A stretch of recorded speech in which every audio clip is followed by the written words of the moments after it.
Joshua Earl Patrick Phillips' story is a deeply tragic and harrowing tale that highlights the impact of domestic violence, fear, and a moment of shocking violence. Born on March 17, 1984, in Allentown, Pennsylvania, Joshua's early life was marked by constant turmoil. His father, Steve Phillips, was a drug addict and alcoholic who subjected Joshua and his mother, Melissa Phillips, to frequent violence and abuse. Steve's explosive temper and strict rules created a pervasive atmosphere of fear within the household. His unpredictable and volatile behavior meant that Joshua and Melissa lived in constant dread of his outbursts. In an attempt to escape this toxic environment, the Phillips family relocated to Jacksonville, Florida, when Joshua was just 14 years old. This move was an attempt to start afresh, but it also separated Joshua from his half-brothers, Daniel and Benji. The relocation brought Joshua into a new neighborhood where he would soon become friends with 8-year-old Maddie Clifton, who lived across the street. Maddie Clifton was a vibrant and friendly young girl who enjoyed playing sports and interacting with her neighbors. Her mother had no reason to distrust Joshua and considered him a harmless playmate for Maddie. On November 3, 1998, Maddie approached Joshua to join her in a game of baseball. Despite knowing that his father did not allow him to have friends over when he was not home, Joshua agreed to play with Maddie. This decision set off a chain of events that would forever change their lives. During their game, a tragic accident occurred. Joshua hit the baseball, which struck Maddie in the eye, causing her to bleed, cry, and scream in pain. Overwhelmed by fear of his father's reaction, Joshua made a series of horrifying decisions in an attempt to silence Maddie's cries. In a state of panic, Joshua dragged Maddie into his house and hit her with a baseball bat in an effort to quiet her. He then hid her under the base of his bed, hoping to avoid detection and the wrath of his father. For the next week, Joshua lived in a state of denial and fear, interacting with his family as if nothing had happened while Maddie's body remained hidden in his room. The community, meanwhile, was in a state of distress as they searched for the missing Maddie.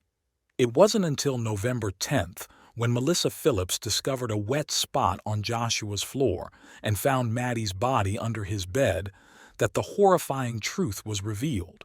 Joshua was arrested later that day. The subsequent investigation into Maddie's death revealed several inconsistencies in Joshua's account of the events. Prosecutors began to question his version of the story, particularly his claim that the incident was purely accidental. State Attorney Harry Shorstein suggested that the murder might have been sexually motivated, pointing to Joshua's conversations about sexual matters with Maddie and her older sister. However, the autopsy revealed no evidence of sexual assault, leaving the true motive behind the crime unclear. Further doubts about Joshua's account arose from the lack of blood in the backyard and on the baseball bat he claimed to have used to strike Maddie. The absence of dirt and sand on Maddie's body also cast doubt on Joshua's assertion that her clothes came off during a struggle in the backyard. These inconsistencies raised significant questions about what actually happened on that fateful day. Joshua was tried as an adult, and the trial was moved from Duval County to Polk County due to concerns about the high level of publicity surrounding the case. His defense attorney, Richard D. Nichols, adopted a surprising and risky strategy by not calling a single witness for the defense. Instead, he planned to base much of the defense on a closing argument that portrayed Maddie's death as an accident that spiraled out of control due to Joshua's panic. Throughout the trial, Joshua remained silent, never speaking about the events that led to Maddie's murder. This left many questions unanswered and contributed to the sense of mystery and uncertainty surrounding the case. The jury deliberated for just over 2 hours before delivering a verdict of guilty on the charge of first-degree murder. Joshua's age at the time of the crime spared him from the death penalty. but he was sentenced to life imprisonment without the possibility of parole.